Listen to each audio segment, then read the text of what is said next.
Anjing, umpat Benny. Bangsat. Benny membanting keras kompasnya.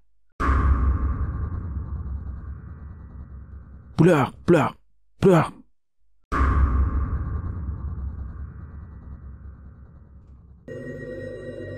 Assalamualaikum warahmatullahi wabarakatuh. Jumpa lagi di Lentera Hitam.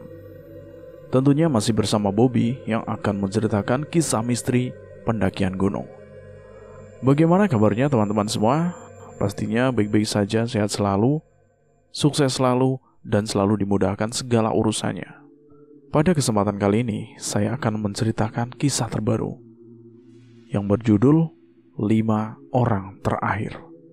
Kisah ini menceritakan 5 seorang pendaki yang tersesat di Gunung Merbabu. Dan dari beberapa mereka, ada yang mati. Lalu, siapa saja yang mati? Bagaimana keseruan kisahnya? Kita langsung saja ke ceritanya. Cerita horor dimulai.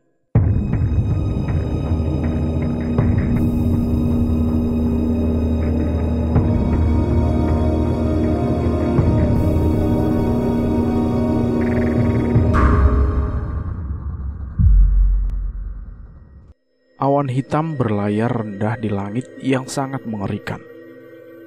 Mengerikan lantaran jenis awan itu adalah awan cumulonimbus atau awan hitam pekat berbentuk cendawa raksasa. Awan cumulonimbus itu adalah pematik badai, dan badai di atas gunung bisa diartikan ancaman kematian bagi pendaki gunung. Tak nampak intipan mentari. Belantara rimba terselip di kepekatan. Aku teramat khawatir. Pikiranku tidak fokus. Setelah tadi malam terpapar angin dan dingin. Angin itu sangat kencang. Satu persatu fisik kami bertumbang. Semua peralatan pendakian yang kami bawa tak banyak membantu. Suhu -7 derajat menyiksa pelan-pelan. Angin di luar tenda terasa menampar-nampar permukaan tenda. Berisik memang di situ, sangat berisik pokoknya. Sophia tergeletak tak berdaya. Kesadarannya tinggal sisa-sisa. Wajahnya pucat, bibirnya membiru, matanya rapat terpejam. Ingin rasanya aku berbuat sesuatu, tapi apalah daya, aku tak mampu menolongnya. Jalan pulang yang seharusnya nampak lenyap tak berbekas. Kami berlima terkecuali di tengah hutan rimba, terselip di antara julangan pepohonan berusia ribuan tahun. Tak terdengar sedikit pun suara burung. Aneh, bahkan sangat aneh. Zul, bagaimana dengan Sophia? Tanyaku sembari memandang Zul, pacar Sophia. Namun Zul membisu. Tatap matanya menerawang. Benny yang berada di samping Zul memandangku. Begini Rian, kita mengalami situasi yang pelik. Makanan menipis. Kita tak pernah tahu kapan awan sialan ini menyingkir dari langit. Benny menyerocos. Sekilas terbaca kilat matanya yang licik. Apa maksud kata-katamu, Ben? Tanyaku cepat. Di hatiku terpantik curiga. Semoga tak ada niatan baginya meninggalkan Sophia. Kita berempat harus secepatnya mencari jalan keluar, usulku. Kita bagi menjadi 2 tim. Aku dan Zul, sementara kau dan Sony. Jawabnya enteng. Kuharap niatanmu bukan berarti meninggalkan Sophia. Rupanya Sony sependapat denganku. Dia melirikku seraya meminta dukungan. Sony kemudian memandang Zul dengan tatapan tak mengerti. Zul mematung, raut wajah Sony berubah jengkel. Ayolah Zul, jangan diam saja. Kau yang paling mengerti kondisi alam di antara kita. Kita butuh pendapatmu, suara Sony. Tapi Zul tidak bereaksi. Kalau pendapatku masih tetap sama, Son. Kita harus secepatnya mencari jalan keluar. Kalau perlu, meninggalkan Sophia. Kukira Zul sependapat denganku. Iya kan, Zul? Kau sudah sinting, Ben, teriakku. Mending berkorban seorang daripada semua terkena imbas. Kita harus secepatnya mengambil keputusan. Mending mengambil keputusan salah daripada tidak sama sekali. Bertahan di tempat ini sama artinya menanti mati. Bantahan Denny terdengar memuakkan di telingaku. Ingin kuhajar mulutnya agar tak nyinyir semacam itu. Sony tak mampu berbuat banyak. Meski tak menerima kata-kata Benny, Sony tak memiliki solusi yang lebih baik.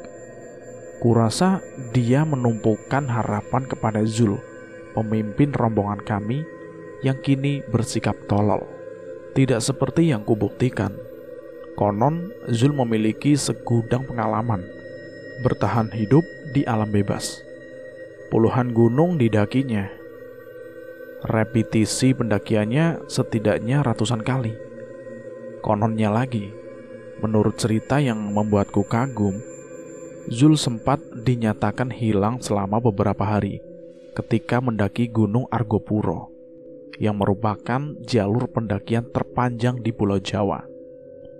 Setelah upaya pencarian tim SAR dilakukan, Zul ditemukan dalam keadaan tak kurang satupun. Menurut cerita yang aku dengar, Zul menggunakan kemampuan survivalnya dengan baik. Dia berhasil melakukan orientasi medan dan mencari jalan pulang meski harus menerobos hutan perawan, sembari bertahan hidup dari dedaunan dan buah-buahan hutan. Tapi Zul yang kusaksikan kali ini amatlah jauh dari kisah heroik itu. Zul yang kubuktikan lebih mirip lelaki tolol, lelaki bajingan, yang hanya bisa menerawang saat Benny mengusulkan meninggalkan Sophia. Andai aku yang di posisi Zul, aku akan tetap menungguinya meski badai terburuk menerpaku. Sophia memang manis, gadis periang yang mencuri hati banyak lelaki, termasuk diriku.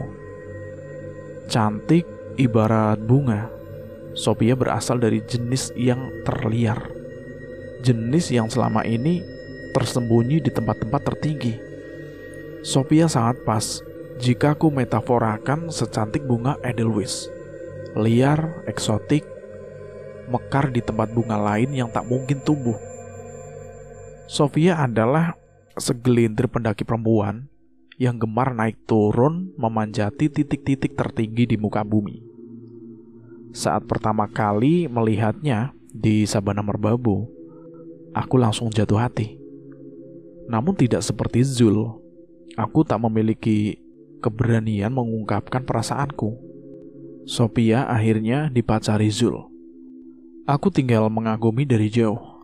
Kurasa salah satu alasan Sophia menerima Zul lantaran mengagumi cerita-cerita hiperbolis tentang kehebatan lelaki tolol itu. Ambil kompas kalian. Tiba-tiba saja suara Zul itu menyentuh kesadaranku.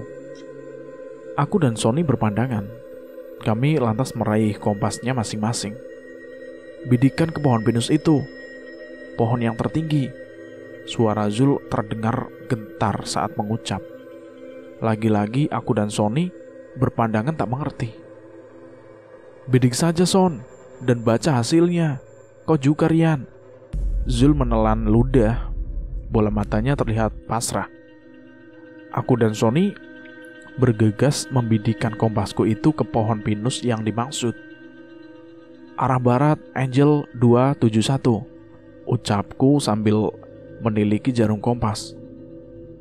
Arah timur, Angel 91. Sony terbelalak menyaksikan jarum kompasnya. Kedua alisnya tertaut. Salah satu dari kompas ini pasti ada yang rusak. Tak mungkin seperti ini. Sony menggoyangkan kompasnya ke kiri dan ke kanan. Ia kebingungan. Kompasmu baik-baik saja, Son. Kompas kita tidak ada masalah. Suara Zul yang bergetar mematik kekhawatiranku. Jarum kompasku persis ke arah utara, Angel 0 derajat. Kupinjam kompas Benny. Jarum menunjuk bearing Angel 181 derajat. Semua kompas yang kita miliki menunjuk arah yang berbeda. Lalu bagaimana dengan GPS-mu? Selah Sony khawatir. GPS-ku baterainya habis, termasuk cadangannya juga. Kurasa terserang dingin. Krishna bergantian memandangi kami. Anjing, umpat Benny. Tak seharusnya kau bercakap seperti itu. Zul, kukira kau pernah mengalami kejadian yang lebih berat. Kau pernah tersesat berhari-hari di belantara. Paras Benny terlihat murka. Iya, tapi kondisinya tidak seperti sekarang, Ben. Waktu itu tidak ada badai. Langit cerah, sehingga aku bisa mengetahui posisiku di peta. Tapi lihatlah sekarang. Badai masih mengamuk. Jarak panjang tak lebih dari 20 meter. Kalau mau memaksa, mayatmu pasti tergelitik di dasar jurang. Suasana tiba-tiba hening mendengar kalimat Zul. Aku ngeri membayangkannya. Apa kau punya solusi, Zul? Tanyaku yang terpanik gentar. Zul memandangku. Begini, Rian. Ada sesuatu yang tak mengerti dengan tempat ini. Kompas kita tidak berfungsi. Medan magnet tak mengikuti pola yang seharusnya, yang sepertinya. Aku tak tahu kalau itu. Sony memotong pembicaraannya. Tapi, kau punya solusi atau tidak? Itu yang lebih penting. Kita tidak boleh menyerah. Pacarmu dalam kondisi kritis. Sony memandang mendengar jawaban Zul yang bertele-tele. Zul seketika terdiam. Lelaki tolol itu memandangi kami satu persatu, seraya tatapannya meminta maaf. Sedangkan Benny yang keparat itu nampak kesal dengan sikap Zul. Yang bisa kita lakukan hanya menunggu badai ini reda. Seandainya nanti malam langit cerah, kita lakukan orientasi medan menggunakan tanda-tanda astronomi. Tanda-tanda astronomi? Kau yakin dengan omonganmu, Zul? Sahut Benny sembari menatap Zul tidak percaya. Emosinya mulai labil. Kalau memang nanti malam langit mendung, tak ada pilihan lain. Kita harus menunggu. Apa? Menunggu? Tidak, aku tidak mau menunggu cuaca sialan ini reda. Kau pikir cadangan makanan cukup? Benny mulai kalap. Iya, cadangan makanan kan memang tak cukup, Zul. Imbuh Sony sambil mengusap wajah. Aku tahu, kawan. Maafkan aku. Tapi setidaknya berharaplah keajaiban itu saja. Bangsat. Benny membanting keras kompasnya. Dia memaki murka. Kurasa Benny itu tak siap dengan kondisi seperti sekarang ini. Kondisi kritis, kondisi yang memaksa kami berjuang merangkak dari lubang kematian.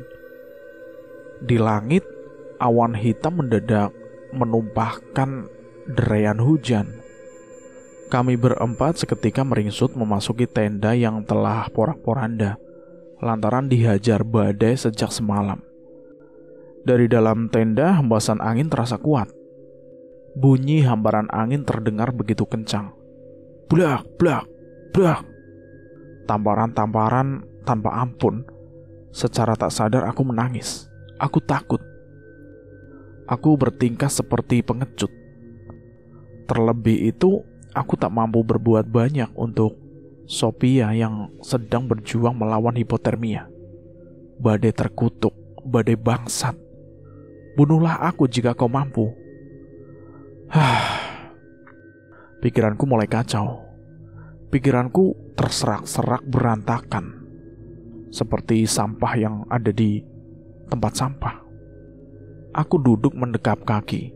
Dingin udara menusuk-nusuk sendi. Nyeri bukan main. Meski pakaian yang kukenakan terlengkapi 3 lapis, tubuhku masih enggan berhenti menggigil. Sony bertunduk memejamkan mata. Bibir pucatnya bergerak-gerak melafal sesuatu. Entah doa ataupun umpatan. Kurasa fisiknya cukup lumayan untuk bertahan hari ini, sama seperti fisikku. Tapi jika cuaca tak membaik, mungkin nasibku dan nasib Sony akan serupa nasib Amara. Di pojok dalam tenda, Benny, lelaki sialan itu, tak henti-hentinya mengumpat. Meski kata-katanya terkaburkan deru badai, aku bisa menangkap jelas umpatannya. Ya, ia menyalahkan masing-masing kami, satu persatu yang menurutnya turut andil menciptakan masalah. Sudah kuduga jalan kita seharusnya ke kiri, tapi kau Zul, kau memilih ke kanan, serocosnya Benny. Aku yakin belokan yang kita ambil itu sudah benar. Zul membela diri. Hah? Sudah benar katamu? Coba buktikan isi mulutmu. Kita sekarat di sini gara-gara kau. Sudahlah Ben, apa kau tak bisa diam? Sony menengahi. Kasihan Sophia Ben, dia butuh ketenangan. Sambungku kesal. Sophia sudah habis, kita pasti habis. Mati sengsara di tengah hutan. Hei bajingan, kalau kau tak diam, biar ku robek mulutmu. Sony mendadak nyalang. Tangannya meraba gagang belati di pinggangnya. Jangan cuma mulutnya yang kerobek, Son. Kalau dia mati, dengan senang hati aku akan melemparnya ke jurang. Bangkainya pasti susah ditemukan. Sejak awal aku muak melihat tingkahnya. Aku yang habis kesabarannya pun ikut-ikutan mengeluarkan belati. Kupandangi Benny. Dia meringsut. Zul malah membeku, tak bereaksi. Ayo, keluarkan lagi ocehan sampahmu. Kuacungkan belati itu ke arah Benny. Dia menggigil. Aku maaf. Maafkan aku Rian, Son. Anjing kau. Sony tersenyum pahit melihat Benny tergagap. Rupanya badanku yang kekar ditambah ancamanku berhasil mengerdilkan Benny. Aku lantas meludah ke mukanya. Cih! Udara kian dingin. Jam menunjukkan pukul jam 5 sore. Kulihat dari jendela tenda, samar-samar di sebelah barat, siluet warna merah terkaburkan kabut tebal. Namun, meskipun mataku menatap secerah cahaya senja, hujan berbadai masih tak berhenti menerpa. Sophia semakin merintih. Nafasnya patah-patah. Perempuan yang kucintai itu meregang nyawa di depan mataku. Melihat kondisinya membuat dadaku terasa sesak. Hatiku perih bukan kepalang. Rasa-rasanya perjalanan yang kami lakukan berlahan-lahan tergambar secara lengkap, membentuk kesatuan cerita yang saling terangkai satu sama lain. 4 hari lalu, saat di desa terakhir, kami berlima bercanda hingga terkesan berlebihan. Kami puas tertawa-tawa, melarung kenyamanan yang segera bergantian kesenyapan belantara. Sophia, pasar Zul yang kucintai, memukau lebih dari biasanya. Dia berkali-kali memamerkan jaket anti dinginnya yang berwarna merah. Jaket baru katanya, cocok dipakai di ketinggian lebih dari 3.000 meter di atas permukaan laut. Dia terlihat anggun, lesung bibitnya tertatik jelas. Hatiku terasa dijentik menyaksikan curling indahnya. Namun hatiku pun terpantik cemburu menyaksikan tangan Sophia menggelanyut manja di pinggang Zul. Sophia, gadisku. Cintaku kepadanya serupa mutiara yang tenggelam di palung terdalam. Tak kenampak ke permukaan kecuali keajaiban memberinya sirip untuk menerangi ke permukaan dan kemudian mengurangi luas lautan.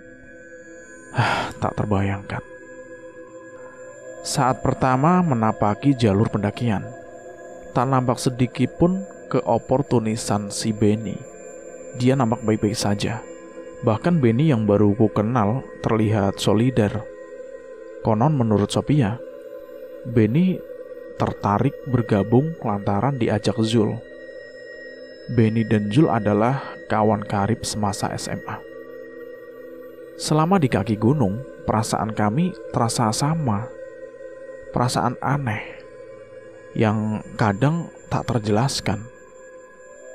Perasaan ini sejenis perasaan egois yang hanya dimiliki mereka yang gemar bermain-main di garis batas. Para petualang, penempuh rimba, pendaki gunung, penyusur goa, panjat tebing, jenis perasaan yang berkali-kali meletup-letup, mencumbui adrenalin. Perasaan itulah yang saat itu mencumbui kesadaran kami. Di musim hujan, ketika langit terlihat cerah selama 3 hari, aku dan Sony akhirnya memutuskan bergabung mendaki. Gunung yang lain dari yang lain, gunung yang membuatkan insting kuat untuk menaklukkannya. Di samping tercandui atmosfer tipis puncak pegunungan. Bercengkrama dengan Sophia, kujadikan alasan implitisku.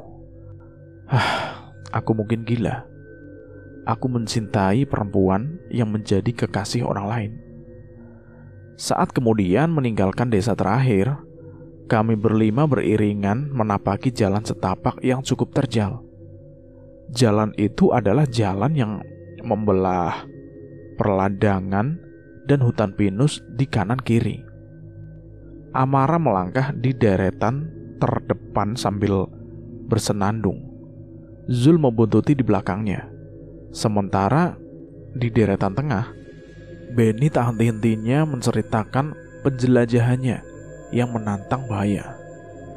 Konon menurut ceritanya, ia pernah diterkam Panthera pardus alias macan kumbang saat melakukan pendakian solo hiking ke Gunung Salak. Namun berbekal kegesitan bela diri taekwondo, Benny berhasil membuat binatang buas itu mengerti artinya salah mangsa. Dengan sebatang dahan sebesar lengan, konon ia berhasil memukul hidung karnivor itu hingga lari terkecoh-kecoh.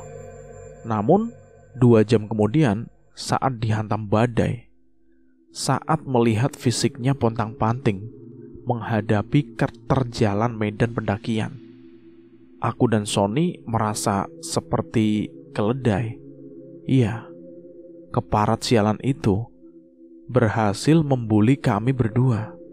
Belum lagi kemudian beban tas punggungnya dilimpahkannya kepadaku dan Sony. Bajingan itu. Fisiknya tak lebih kuat dari Sophia. Kalaupun di malam badai ini fisiknya masih lumayan, aku bukan lantaran kemampuan fisiknya yang luar biasa, tapi semua dikarenakan kemampuan oportunisnya yang membebankan semua beban beratnya kepada orang lain, menyisakan beban makanan ringan plus celana dalamnya saja yang terpanggul di punggungnya. Angin di luar tenda mereda. Dingin sangat mencekat meski hujan berjatuhan rintik-rintik. Sony yang berada di sampingku memandang sebelah mata padaku. Kurasa dialah di antara kami yang paling tenang daripada keadaan. Sesekali tatap matanya memandang muak ke Benny. Tetapi Benny membuang muka. Kurasa makhluk sialan itu merasa ditelanjangi. Iya, tatap matanya tak lagi nyalang. Tatap matanya berubah luluh seperti tatap mata kelinci yang di hadapan serigala. Mendengar deru angin yang mulai melemah, rasa optimisku perlahan bangkit. Kulihat Zul, dia duduk memeluk kaki. Kurasa memburuknya kondisi Sophia sangat-sangat memukul jiwanya. Lelaki pendiam itu hilang kekuatan. Atau semoga ia sedang memikirkan cara terbaik mengevakuasi Sophia.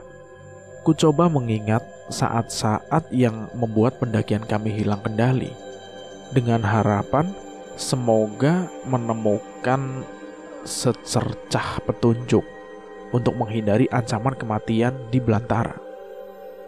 Setelah menapaki jalur pendakian kurang lebih 6 jam, kami tiba di kawasan hutan heterogen yang sangat lebat. Pepohonan cemara, kasuarina, terus junghunia seolah tegak menunjuk langit. Dahan, ranting, dan dedaunan bersatu padu mencegah sinar matahari jatuh ke tanah hutan. Hutan yang sangat gelap, bahkan di cuaca yang paling terik sekalipun, kami merasakan bahwa mencekam ketika memasukinya. Dalam perjalanan memasuki kelebatan hutan, kami berpapasan dengan sosok kakek tua misterius. Tubuhnya kurus, pakaiannya serba hitam. Kurasa kakek itu penangkap burung yang ada di hutan itu. Di tangannya tertenteng sangkar berisi 5 ekor burung jalak. "Kalian mau kemana?" tanya kakek itu. Waktu itu dengan suara serak. Dia kemudian terkekeh hingga dadanya berguncangan. Sophia yang mendaki paling depan menyahutinya dengan mengatakan tujuan kami yaitu mendaki hingga ke puncak gunung. Namun jawaban Sophia membuat wajahnya bermendung. "Kalian jangan ke sana. Cuaca sedang buruk. Burung-burung saja lebih suka berada di dalam sangkarku daripada berterbangan ke sana kemari. Hehehe," ujarnya kakek itu sembari mempertunjukkan isi sangkar itu. 4 ekor burung berwarna hitam, sementara seekor lagi berwarna merah. Saat itu kusaksikan burung berwarna merah tak lagi bisa terbang. Kurasa sayapnya patah. "Kurasa cuaca cukup cerah, kek," timpal Zul sambil melempar pandangan ke langit. "Kalau cuaca memburuk, kami akan turun secepatnya, kek," kata Zul lagi, terdengar lembut. Kami mengiyakan kalimatnya. "Burung-burung itu kau tangkap dari mana?" Tiba-tiba Benny menyeletuk dengan kalimat tegas. "Kakek tak pernah menangkapnya. Burung-burung inilah yang datang sendiri ke sangkarku." "Tak mungkin," desus Benny lagi. "Burung-burung itu seharusnya dilindungi, tak boleh ditangkap. Menangkap makhluk hidup sama seperti artinya memangkas kebebasan mereka," sambung Benny cepat-cepat. "Apalagi kalau tujuanmu hanya kau jual," pungkasnya lagi. Zul dan Sony terkaget. Sophia terbelalak. Meski memilih diam, dalam hati aku mengiyakan kalimat Benny, tapi tidak dengan caranya. "Mungkin ada benarnya jika burung-burung itu dilepaskan saja, kek," ujar Zul dengan lembut. "Tidak, sudah kubilang, aku tidak pernah punya niatan menangkap mereka. Burung-burung inilah yang datang sendiri kepada kakek. Bagaimana dengan burung yang merah itu? Apa mungkin burung yang patah sayap bisa terbang sendiri dan memilih lubang sangkar milikmu? Sangat tidak mungkin lah, mustahil," ucap Benny dengan nada kesal. "Haha, burung yang merah ini akan kulepaskan. Si cantik ini sedang sakit." "Aneh," potong Benny lagi. "Burung sakit kau lepaskan, sudah pasti matilah. Mengapa bukan yang hitam saja yang kau lepaskan? Kau bisa merawat burung yang merah hingga sembuh, baru dilepaskan." Kalimat Benny keras, menyengat. Sophia tak enak hati mendengarnya. "Pokoknya si merah ini akan kakek lepaskan. Yang hitam terserah kakek." Lagi-lagi si kakek terkekeh sambil memandangi sangkar. "Sudahlah Ben, biarkan," Zul menengahi. Sony pun mengangguk. "Baiklah, tapi semoga dia berubah pikiran." Benny terheran-heran, merasa benar sendiri dia. "Baiklah kalau begitu, kakek permisi dulu," ujar kakek sambil melempar senyum kepada kami satu persatu. Setelah sang kakek berjalan 10 meteran, kami bersiap melanjutkan pendakian menerobos hutan. Namun, Sophia sejenak berpaling ke belakang. "Hati-hati di jalan, kek," teriak Sophia kencang-kencang. "Hati-hati juga kalian. Sang gunung menyimpan murka." Suara balasan si kakek tua itu benar-benar terkaburkan angin gunung. Namun, mendadak Sophia menengok ke belakang, jauh tertunduk. Ia terperangah. Kakek itu! Amara tergagap-gagap. Kami kebingungan. "Kenapa, Pia?" Zul memeluk Sophia. Hatiku terasa panas di situ.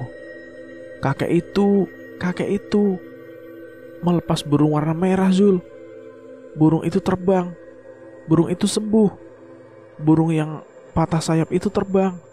Sophia menunjuk ke arah lenyapnya sang kakek. "Sophia halusinasi, Zul. Mungkin dia kelelahan," sergah Benny. "Tak mungkin dia halusinasi. Fisiknya sedang bagus," Sony membantah. Aku dan Sony berpandangan tak mengerti.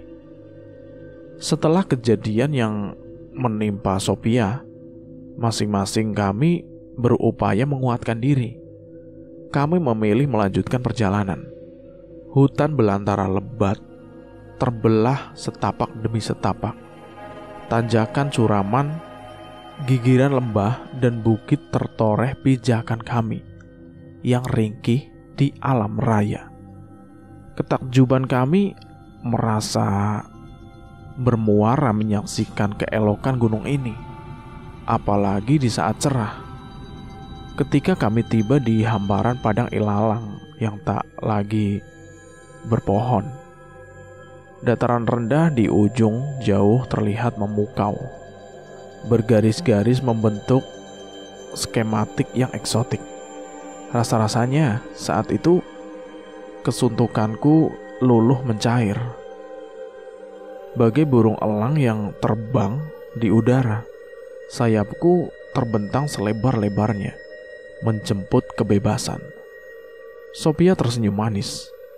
Juluran rambut yang terusik angin sesekali mengganggu wajahnya. Cantik. Hatiku beresonasi melihatnya. Zul yang memang cool pura-pura memendam ekspresi. Dibiarkannya tangan Sophia menggelanyut manja di pinggangnya. Sial. Aku menelan bara cemburu. Bara panas yang hanya melukai batinku, tapi tidak dengan perempuan yang aku cintai. Di padang rumput kami beristirahat sejenak, menikmati pemandangan indah, sembari mengenang pendakian-pendakian yang telah kami lakukan sebelumnya. Lengkap sudah pendakian kami. Udara sejuk, cuaca cerah berderah, matahari yang menuruni langit barat mengimilaukan bayangan-bayangan perbukitan di sekitarnya. Sore itu yang tak menyepakati keriangan kami hanyalah segerombol awan komulus di ujung jauh. Tapi aku tak melihatnya sebagai bahaya. Zul pun demikian. Pendeknya semua orang tak punya kekhawatiran dengan awan itu. Kami lantas melanjutkan perjalanan, membelah padang rumput yang kurasa adalah sabana terindah yang pernah aku rasakan. 30 menit setelah melanjutkan perjalanan, mendadak kabut tebal turun hingga mengganggu jarak pandang. Perbukitan di kejauhan tak nampak lagi, semuanya lenyap. Perlahan-lahan kami menghadapi situasi yang mengkhawatirkan. Terpapar di padang rumput tak berpelindung. Apalagi kemudian, kulitku merasakan sentuhan kondensasi kabut yang dingin mencekat. Situasi kemudian berubah drastis. Raut wajah kami menegang menghadapi jarak pandang yang kian pendek. Sinar matahari tak mampu menembus. Angin gunung mulai mengamuk. Wajah Sophia memucat. Paras Benny panik. Namun Zul meyakinkan kami agar tetap solid dan bersegera mungkin tiba di shelter selanjutnya. Mendadak tiupan angin kian kencang, menampar-nampar, membuat kami harus berjuang keras menopang keseimbangan tubuh. Topi rimba yang dikenakan Sony lenyap terlempar angin. Matanya terpicing-picing mengatasi deru angin itu. "Aku mencium bau air," teriak Sony kencang. Suaranya nyaris lenyap dilarikan angin. "Semoga tak terjadi badai, Son. Kita pasti berantakan menghadapinya. Di sini tak ada shelter alam," sahutku panik. "Tenda kita tak mungkin mampu bertahan di tempat ini, dilempar angin," lanjutku sekuatnya. Baru saja aku selesai berkata, tiba-tiba petir meledak 100 meter di sisi kananku. Bibirku gemetar ketakutan. Sophia menjerit kencang. Saat itu terpapar tempat di tengah padang rumput. Tak berarti lagi keputusan terus melangkah maju atau mundur. Yang terpenting, kecepatan kami harus menemukan perlindungan. Dan perlindungan itu ku tahu berada di depan kami. Kelebatan rimba belantara yang akan melindungi kami dari hajaran badai secara langsung. Beban berat membuat langkah tertatih-tatih. Namun, belumlah reda angin, hujan deras datang menggemuruh. Arah hujan seakan menyamping, serupa ratusan anak panah yang menghajar bertubi-tubi tak kenal ampun. Suhu udara turun drastis secepat kilat. Tubuh basah kuyup tak punya perlindungan. Yang ku tahu adalah hujan, angin, dan angin merupakan pembunuh para pendaki ketika masing-masing unsur berpadu. Wind child, sejenis kata menakutkan yang para pendaki terhebat pun tak ingin merasakan sentuhan kematiannya. Tubuhku menggigil tak karuan di situ, merasa terendam di cairan es. Kulihat Sophia, perempuan yang aku cintai itu ketakutan. Benny mengumpat-umpat, ia jatuh bangun mengatasi keseimbangan. Sony menggigil. Graham Zul menegang melawan gigitan angin. Terkadang peristiwa di padang rumput seperti membayangkan berada di neraka, tersiksa tanpa ampun, tercerai-berai hingga menolong diri sendiri pun serasa tak sanggup. Karena hajaran angin itulah Sophia kemudian terserang hipotermia. Setiba di pintu hutan yang memisahkan padang rumput dan belantara lebat, tubuh Sophia jatuh tersungkur. Setelah itu menyusul Benny yang mengeluh kelelahan hingga memintaku dan Sony membawakan isi tas punggungnya. Sophia tak sadarkan diri. Untunglah Benny masih bertahan meski fisiknya berantakan terhajar badai. Hujan terus deras tertumpah. Angin kian mengamuk.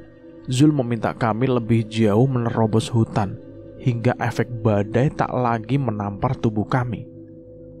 Kurasa disitulah kesalahan Zul. Keputusannya yang kurasa tak tepat memicu tersesatnya rombongan kami di rimba belantara. Aku dan Zul memapah Sophia jauh menerobos hutan. Sony di belakang kami. Sedangkan Benny meski dengan beban seringan kapuk, dia mati-matian mengerahkan kemampuan fisiknya mengikuti ritme pendakian yang kami lakukan. Hingga setiba di tempat yang dirasakan pas, Zul memintaku berhenti. Dirasanya kami sudah cukup jauh menerobos hutan. Dan memang meski langit gelap gulita mempertunjukkan keganasan badai, efek tamparan angin tak sekuat seperti sebelumnya. "Son, secepatnya kau buka tenda," teriakku sambil mendudukkan Sophia. Sony mengangguk. Zul kemudian memandangku. "Bukalah baju Sophia," katanya. "Bajunya?" Aku tertegun, linglung. "Iya, cepat kau buka bajunya. Biar ku cari pakaiannya yang kering. Cepat, Rian. Dalam kebingungan, aku mengangguk. Ku pandangi perempuan yang aku cintai di depanku. Hatiku terasa hancur. Ku dudukan Sophia di depanku. Ku buka bajunya, pakaian dalamnya. Ku pandangi tubuh telanjangnya ketika ku lepas pakaian basahnya satu persatu.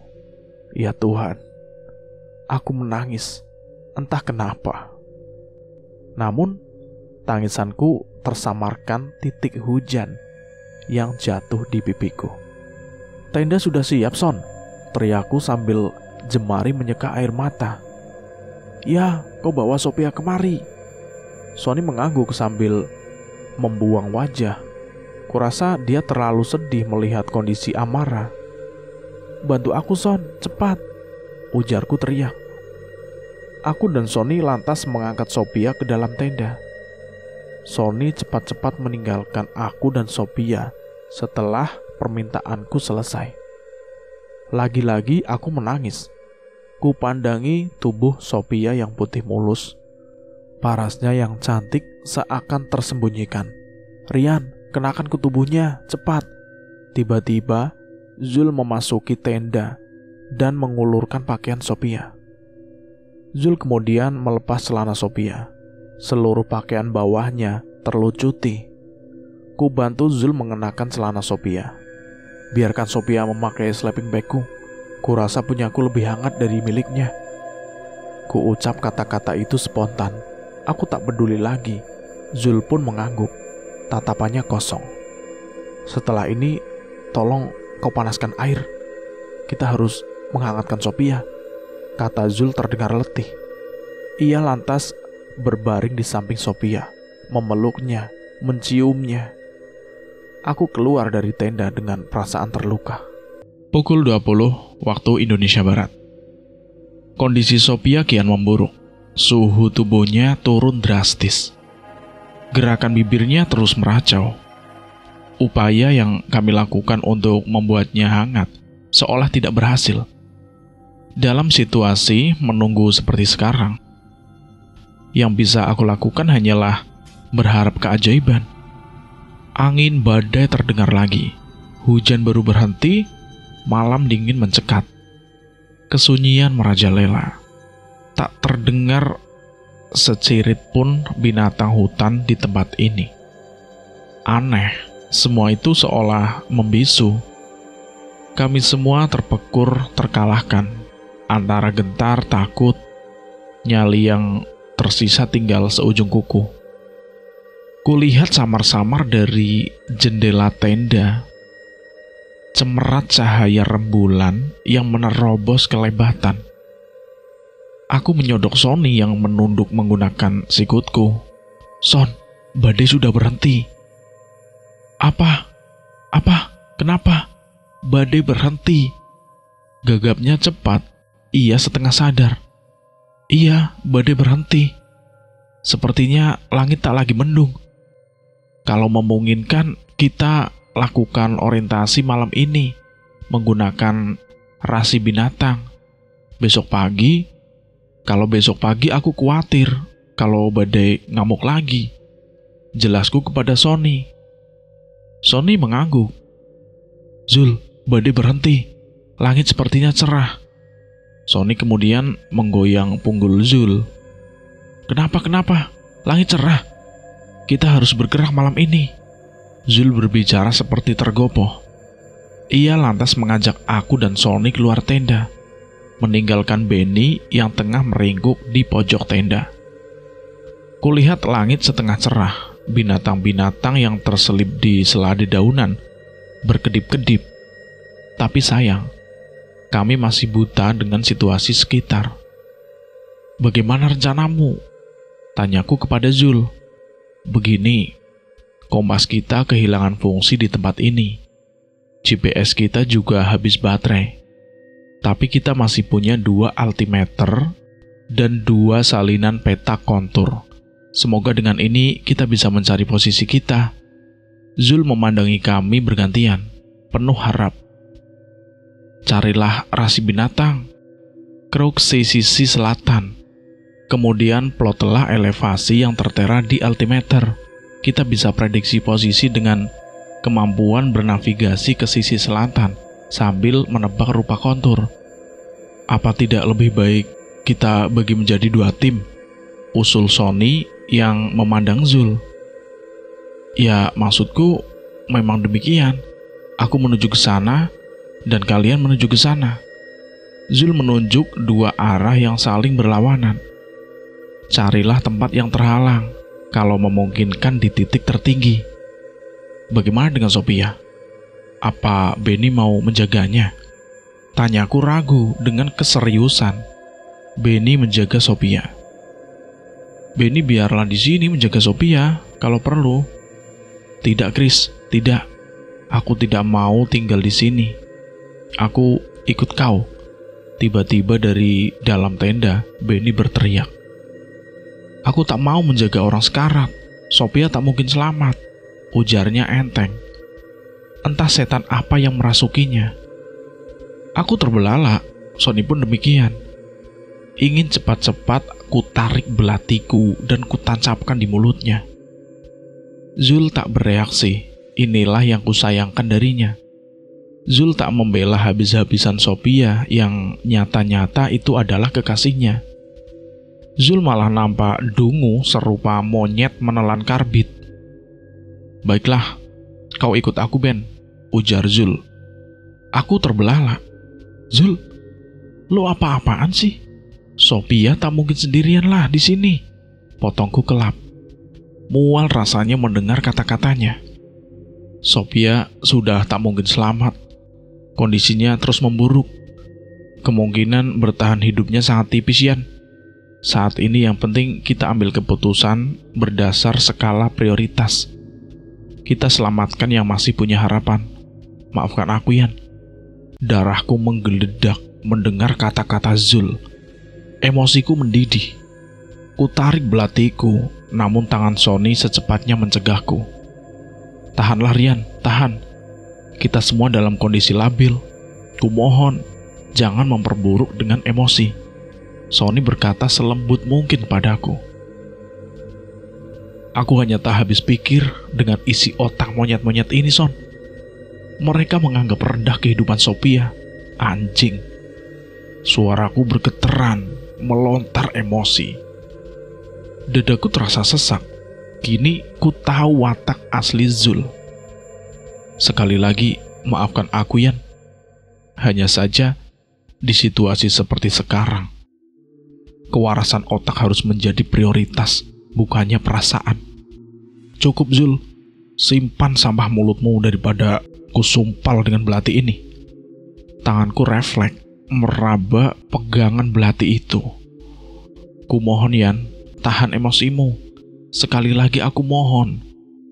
Lagi-lagi, tangan Sony mencegahku mencabut belati. Kali ini pegangannya lebih kuat. Kita harus secepatnya melakukan tugas kita, Yan. Sophia biarlah sendirian di sini istirahat sejenak. Aku yakin ia pasti baik-baik saja. Percayalah padaku, Yan. Sony membisikku dengan lembut. Tatapannya menghibah. Mendengar kalimat Sony, emosiku berlahan turun. Secepatnya kualihkan tatap mataku daripada menyaksikan 2 makhluk pengecut yang mempertunjukkan ketololannya di hadapanku.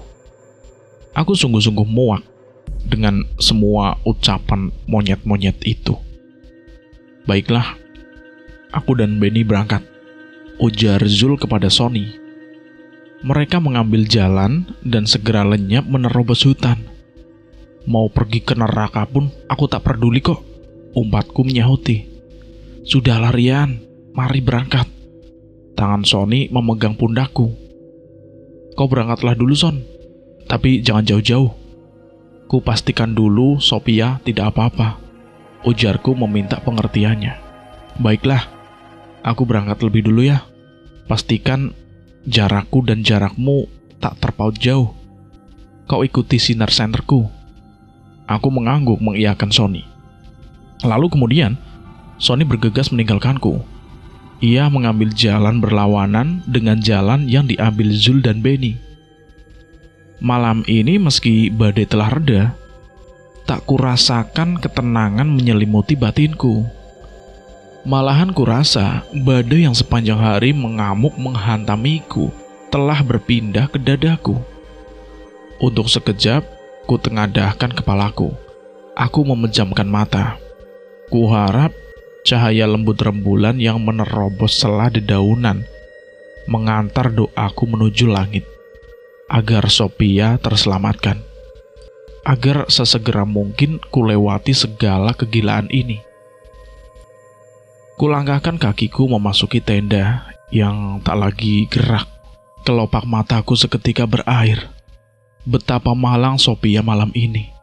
Betapa tak berdayanya perempuan yang aku cintai dicampakkan. Apakah tak berarti lagi kata-kata lembutnya di mata Zul? Kekasih hatiku, Sophiaku yang aku cintai. Betapa malang dirimu malam ini, sayang. Aku yang tak berdaya menangisimu, memohon maaf. Kubelai paras pucat Sophia dengan tanganku.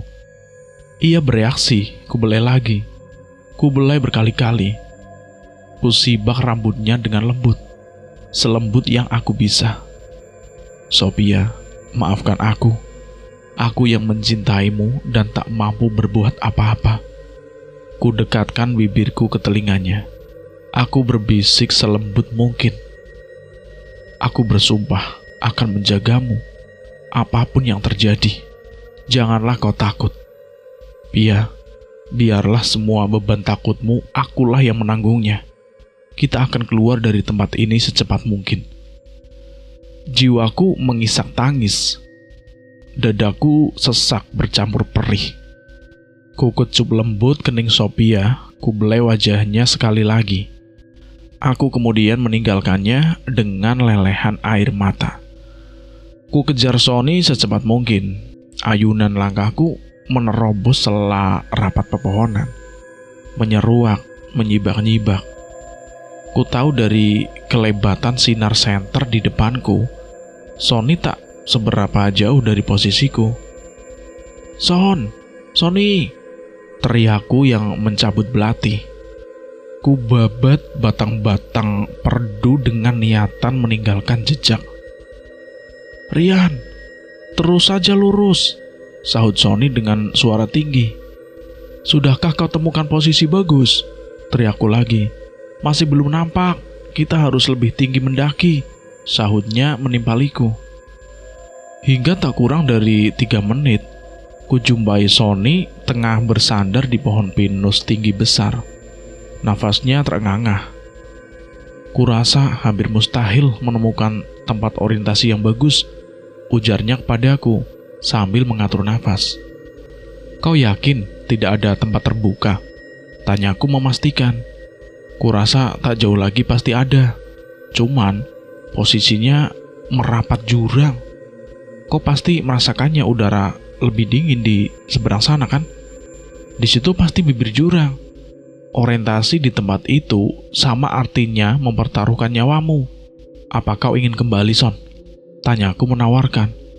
Tidak, Yan. Aku tidak ingin bertaruh setengah-tengah. Kita selesaikan saja semua ini. Tanyanya optimis. Semangatku terinduksi kata-katanya. Lalu Sony kemudian membimbingku menuju tempat yang memiliki hawa lebih dingin. Tempat semacam itu pastinya pegunungan lembah atau gigiran jurang yang angin tak terhalangi rapatnya pepohonan. Kami melangkah berhati-hati. Sony sesekali memberiku peringatan adanya rintangan ranting di atas tanah. Hingga hawa kian dingin, kurasa wajahku merasakan hembusan angin yang mulai kencang. Bunyi dedaunan cemara pinus yang terusik angin terdengar magis. Kita hampir mendekati bibir jurang, ujar Sony yang waspada. Dan memang kurang dari semenit dari kata-katanya, kami akhirnya tiba di bibir jurang. Posisinya cukup bagus, kata Sony yang tersenyum kepadaku. Pandangannya menelisik sekeliling. Semoga Benny dan Zul menemukan hal yang sama, sambungnya lagi. Sony lantas melakukan orientasi medan. Dikeluarkannya peta fotografi beserta altimeter dari sakunya. Coba kau lihat bidik kompasmu ke arah kraks yang itu, Ian. Sony menunjuk rasi salib selatan. Bukannya kompas kita kehilangan arah? Aku ingin konfirmasi. Iya, aku tahu. Kita menggunakan sebagai data sekunder. Jawabnya singkat sambil menandai prediksi lokasi di peta. Berapa bearingmu? Tanyaku kemudian. Ia menjawab, 178 derajat. Arah selatan. Syukurlah, berarti di tempat ini kompas kita normal. Kata-katanya membuat batinku melonjak. Sudah kau plot posisinya, Son? Tanyaku memastikan. Sudah fix, jawabnya. Sebentar, Yan, aku kencing dulu ya, ujarnya yang menyinggir menjauh. Posisi yang kita dapatkan sedikit kasar. Semoga dengan hasil orientasi Zul bisa lebih meyakinkan, katanya dengan suara mengejan. Kuharap tim SAR sudah bergerak menyisir jejak kita, sambungnya. Tak kusauti kata-kata Sony. Aku tengah asik mengagumi gambaran langit di atasku. Rembulan sabit menguasai langit tengah. Di sekelilingnya terserak jutaan bintang yang terengkuk galaksi yang tak tercenal lagi jangkauannya. Namun tiba-tiba tanah yang ada di situ gemplatak dan jatuh mengenai tebing-tebing yang ada di situ. Semuanya hancur. Longsor, lari. Brak, jerak, serak. Aku tersentak tak karuan. Berlari. Serupa rusa paling pengecut yang mendengar ledakan senapan. Kakiku berlari tak berarah. Menerjang-nerjang menyelamatkan diri sendiri yang tak tahu kejadian sebenarnya. Benakku berfirasat jika gemuruh dahsyat yang membuatku pontang-panting adalah patahan tebing batu bercampur tumbangan pohon yang meluncur ke dasar jurang ratusan meter. Aku terus berlari sekencang-kencangnya, menghambur sebisa-bisanya. Beruntunglah akhirnya kutemukan jejak perdu yang sebelumnya tertebas belatiku. Aku berhenti. Aku terjatuh. Jantungku serasa pecah. Sony! Teriakku dengan nafas tersengal. Aku berteriak sekencang-kencangnya, namun tak ada sahutan. Dadaku bergetar dikuasai khawatir. Aku kemudian bangkit, kembali ke awal ke bibir jurang. Sony, di mana kau? Aku memanggil-manggil Sony, tapi tetap saja tidak ada sautan. Perasaanku kian tak enak. Kelopak mataku menghangat. Hingga setibaku di bibir jurang, aku jatuh tertunduk, lemas dan tak bertenaga. Tempat di mana Sony aku lihat terakhir, kali ini tidak tersisa lagi. Sony, di mana kamu, Son? Aku merintih mengisak tangis. Suaraku seraya tertelan kesenyapan belantara, beserta dasar jurang di bawahku. Aku menangis sejadi-jadinya meratapi Sony yang tak mungkin lagi menyahuti teriakanku. Kukumpulkan puing-puing jiwaku setelah terhempas sehancur-hancurnya. Aku bangkit berdiri. Sophia, iya. Di pikiranku hanya tersisa Sophia. Kuusap lelehan air mata. Aku melangkah menuju tenda. Sepanjang jalan nampaklah jelas jejak pelarianku ketika memanggil Sony. Aku terlingkup penyesalan, namun setelah melihat tenda nan ringkih di depanku, setitik harapanku tumbuh kembali. Kulangkahkan kaki memasuki tenda, dan Sophia, di mana kau? Ya Tuhan, apalagi ini? Aku menangis, aku meradang, aku kehilangan segalanya. Tak kutemukan Sophia di dalam tenda. Sophia lenyap entah kemana. Dalam tragedi pendakian gunung di bulan Desember itu, tercatat 3 pendaki gunung menjadi korban. Zul tewas, terjatuh ke dasar jurang ratusan meter. Jasadnya ditemukan tersangkut di atas pohon di dasar jurang. Sedangkan Benny dan Sony, kedua pendaki tersebut, dinyatakan hilang setelah upaya pencarian tim SAR tak membuahkan hasil. Sophia berhasil selamat. Konon menurut penduduk desa yang terlibat upaya pencarian, Sophia ditemukan oleh sesosok kakek tua misterius yang kemudian membawanya turun gunung menuju desa terakhir. Sedangkan Rian, tim SAR berhasil menyelamatkannya. Tapi guncangan yang hebat membuatnya harus dirawat betul-betul. Dirawat berbulan-bulan di rumah sakit karena gangguan mental.